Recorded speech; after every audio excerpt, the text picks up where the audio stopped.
انسانی تاریخ میں جب بھی کوئی نئی ایجاد دنیا کا نظام بدلتی ہے تو مسلم امہ کے سامنے اس کا شرعی حکم ایک بڑا سوال بن کر ابھرتا ہے۔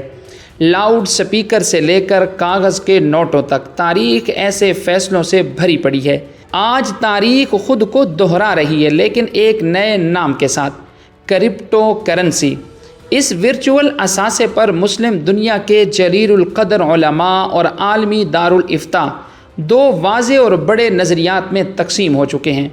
آئیے بغیر کسی جانبداری کے دونوں مکاتب فکر کے گہرے تحقیقی دلائل کا جائزہ لیتے ہیں۔ ہم پہلے بات کریں گے ان علماء کی جو کرپٹو کرنسی کو شرعی طور پر ناجائز اور حرام قرار دیتے ہیں۔ اس صف میں سب سے پہلا اور بڑا نام بر صغیر کے عظیم علمی مرکز دارالعلوم دیوبند کا ہے۔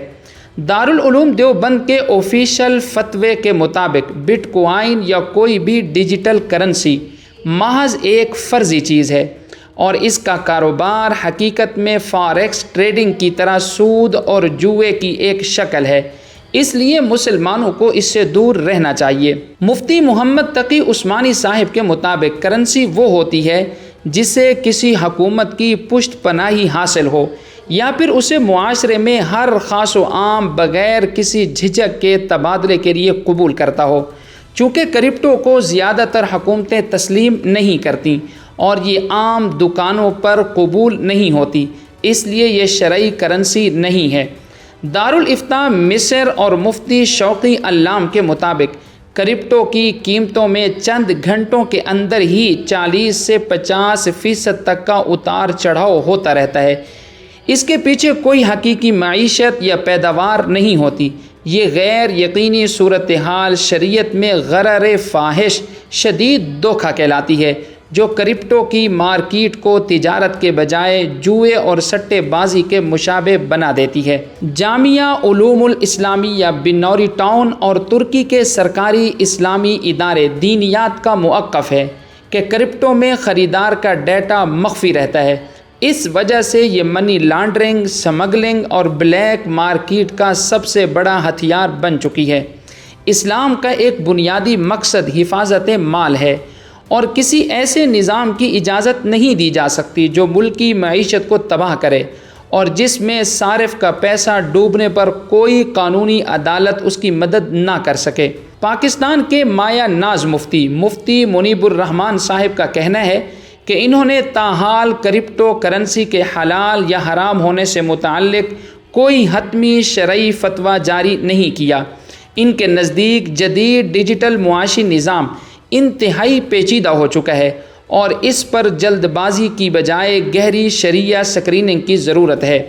اب رخ کرتے ہیں اس دوسرے بڑے مکتب فکر کا جو کرپٹو کو وقت کی ضرورت اور شرعی طور پر جائز یا مباح قرار دیتا ہے۔ ان جدید فقہاء اور اسلامک فائنانس کے ماہرین کے پاس ممانعت کرنے والوں کے جواب میں نہایت مضبوط علمی اور عقلی دلائل موجود ہیں۔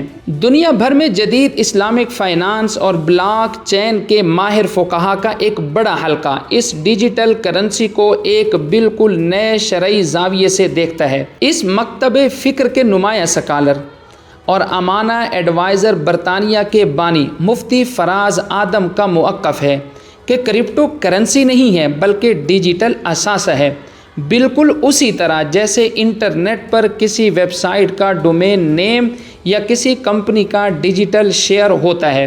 چونکہ دنیا بھر میں لاکھوں لوگ اسے ایک قیمتی چیز مانتے ہیں، اس لیے یہ شرعی اصول کے مطابق مال متقوم یعنی قیمتی مال بن چکا ہے اور اس کی خرید و فروخت جائز ہے۔ اسی طرح ملائیشیا کے سیکیورٹیز کمیشن اور مرکزی بینک کے شرعیہ بورڈ کے سابق چیئرمین ڈاکٹر داؤد باقر اور لندن شرعیہ کونسل کے رکن مفتی برکت اللہ عبدالقادر کے مطابق شریعت غرر یعنی دھوکے سے منع کرتی ہے۔ کرپٹو کی بنیاد جس بلاک چین ٹیکنالوجی پر ہے وہ دنیا کا سب سے شفاف نظام ہے، جہاں ہر لین دین کا ریکارڈ پبلک لیجر پر محفوظ ہوتا ہے اور اسے کوئی بینک یا انسان تبدیل یا ہیک نہیں کر سکتا۔ قیمتوں کا اتار چڑھاؤ تو روایتی سٹاک مارکیٹ، سونے اور خام تیل میں بھی ہوتا ہے، اس لیے محض قیمت بدلنے سے کوئی چیز حرام نہیں ہو جاتی۔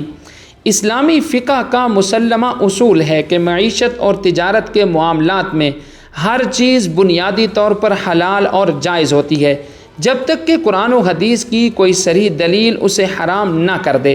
چونکہ کرپٹو میں خریدار اور بیچنے والا باہمی رضامندی سے سودے بازی کرتے ہیں، اس لیے اس پر پابندی لگانا شریعت کے آزاد تجارتی اصولوں کے خلاف ہے۔ ان دونوں پختہ اور وزنی دلائل کے بیچ عالمی سطح پر ایک تیسرا معتدل راستہ بھی ابھر رہا ہے۔ جدہ میں قائم انٹرنیشنل اسلامک فقہ اکیڈمی نے اس معاملے پر توقف کیا ہے، یعنی وہ اسے یکسر حرام نہیں کہتے بلکہ اس پر مزید ریسرچ کر رہے ہیں۔ ماہرین کا کہنا ہے کہ کرپٹو کی کئی اقسام ہیں۔ وہ کرپٹو اثاثے جن کے پیچھے کوئی حقیقی کمپنی، سونا یا ڈالر موجود ہو، جیسے سٹیبل کوائنز یا یوٹیلٹی ٹوکنز، ان کے جائز ہونے پر اب بہت سے علماء راضی ہو رہے ہیں، جبکہ بغیر کسی بیک اپ کے صرف قیاس آرائی پر چلنے والے کوائن سے بچنے کی تاکید بھی کی جا رہی ہے۔